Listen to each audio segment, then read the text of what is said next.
Niềm lòng ý ra nhỏ họ lu ca đỡ mong rong. Mỗi ý giàu, Giê-xu đánh đu nhỏ ý khó chờ. Thảo nữ đánh đu ta lợ.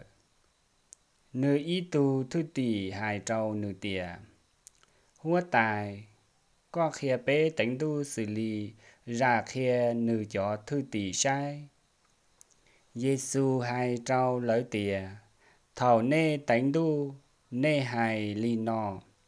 Dì có lưu bền chia. Có lưu chênh chanh lọt giò. Thọ có niên nu bu mọ trào bê nọ dự nu. Thọ có ra chào trào bê. Vì bê ra trào cho chúa ghi đời bê. Có chót chia bê bông trào hậu kế dìa. Giê-xu hai trào lỡ tìa. Do nê mua ý tù phong dư tua chùa nê thảo ý tà mò. Thia nữ hai trâu nê tìa.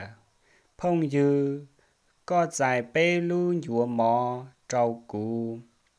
Vì cú ý tùm bờ mù tờ trong lò so hậu cú chế.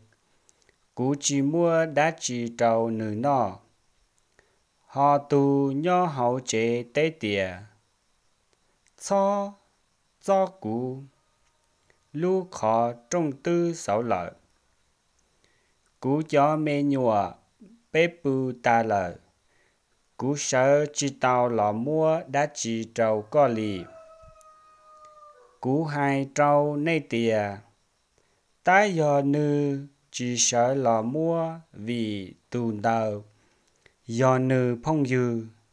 Chỉ cả nữ dân dũa sợ lọ mua trâu tùn đầu trời lì nữ thọ. Vì nữ tay chỉ chê. Linh tơ cú hai trâu nê. Nê thọ đu dũa bù trâu nê. Nên trìa chế nê dũa chí. Nê khó trông đu dũa khi trâu nê. Vì tìa lên từ thọ nữ dũa tàu dài. Lên từ trìa nữ dũa chí. Họ lên từ khó trông lùa dũa khi trâu nữ. Nhỏ hậu nê lên dĩ từ. Do nữ tu tại ý tùn dê. Nữ chỉ muốn dê. Nữ bùa mua ý tù na trâu.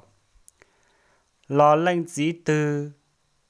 Do nữ tu tại ý lúc kê. Nữ dũa mua ý tù cá lý trong trâu. Giờ tìa nê do nênh phê. Chỉ cả nê chênh dơ bú tê yà rong trâu nê cho mê nhọ. Ua li mà lên dĩ nhỏ sổ đu. Hai yà dơ bú lên đu blin chia. Trâu cho ua thọ nữ. Do hùa tai Giê-xu lưu mong rong.